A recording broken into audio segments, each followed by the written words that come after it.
So at a time when you were despised for doing physical labor, the monks, in effect, made it something honorable. At a time when agriculture was collapsing, the monks' labor helped to bring it back.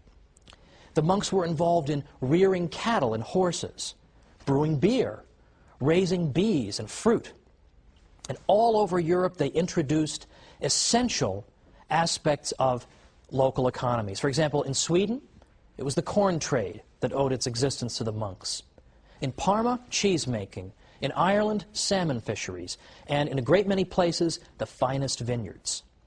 The monks were also intensely practical in that they stored up the waters from springs in order so that they could distribute them if a drought ever struck. In Lombardy, the peasants learned irrigation from the monks. The monks have also been credited with being the first to work toward improving breeds of cattle instead of just leaving the process to chance. So there's agricultural labor from the monks at a critical time in European history. With the Roman Empire collapsed, the monks show up and do all this critical work. Beyond that, the monks pioneered in machinery and mechanization. The ancient world of Greece and Rome was not particularly heavily mechanized, but Europe of the Middle Ages changed all that. Particularly the Cistercians, which were a reform-minded group of monks from the late 11th century, they built water-powered factories at hundreds of their 742 monasteries around by the 12th century. They used water power for all kinds of purposes, for crushing wheat and fulling cloth and tanning. Far more mechanized were they than anything that had ever been seen in Europe up to that time. They were also great metallurgists. They used the slag from their furnaces as fertilizer. So they were constantly thinking of practical things they could do for the life of Europe. And they instructed Europeans as to how they themselves could do these things. They were also technologically advanced in practical things like clocks. The first clock we have any record of was built by the future Pope Sylvester II in 996, but much more sophisticated clocks were built in the 14th century. But it's not just clocks, and it's not just agriculture. It's charity and education and inventiveness. All these things we're going to look at as soon as we come back from the break. So join me after the break, and let's talk more about these monks.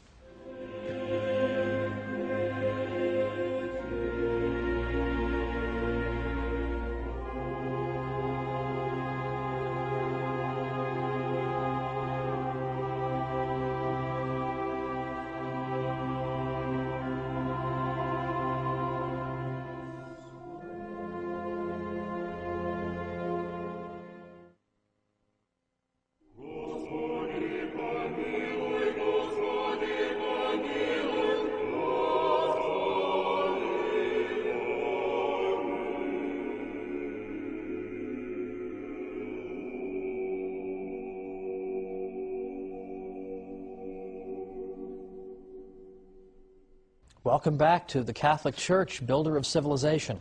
I'm Thomas Woods, and we're talking about the monks today and their unsung heroism in helping to build and even save Western civilization at critical moments.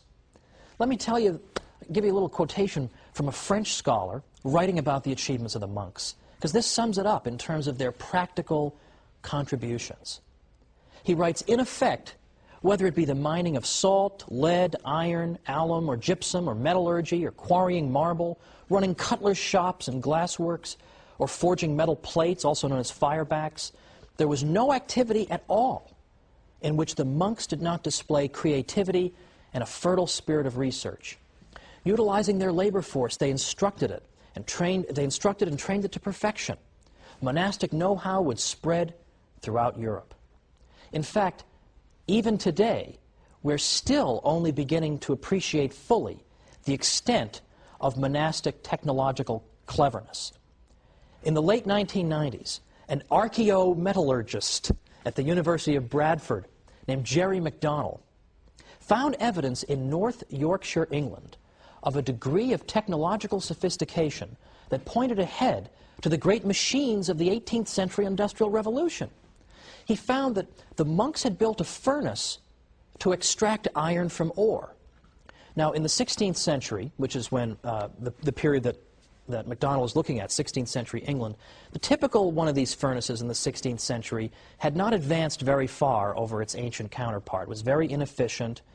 The slag, or it's another word for the byproduct of these primitive furnaces, had a very substantial concentration of iron in it, because they couldn't get to high enough temperatures to get all the iron out of the ore. So the leftover still had a lot of iron in it.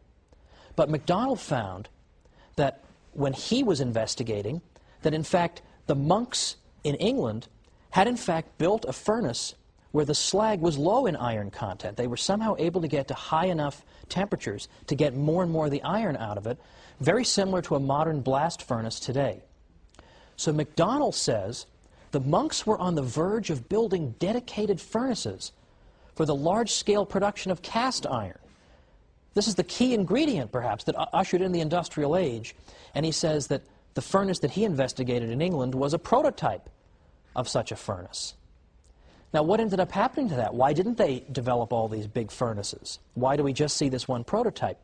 Well, remember, this is the 16th century in England. What's King Henry VIII up to? Well, he's closing down monasteries and confiscating their property so as to reward his well-connected friends. And so Henry VIII helped to destroy this outstanding example of creativity on the part of the monks. Thank you very much, Henry VIII. We'll have time to talk about you in a future episode. But we also now have charitable work. Now, charitable work we're going to spend a whole episode on, but I want to at least pause and say something about the monks' specific contributions to charity. The rule of St. Benedict called for the monastery to dispense alms and hospitality to whatever extent its means permitted. Specifically, it instructed monasteries that all guests who come shall be received as though they were Christ. Now, the monasteries served as free inns where foreign travelers and pilgrims and the poor could find a safe resting place.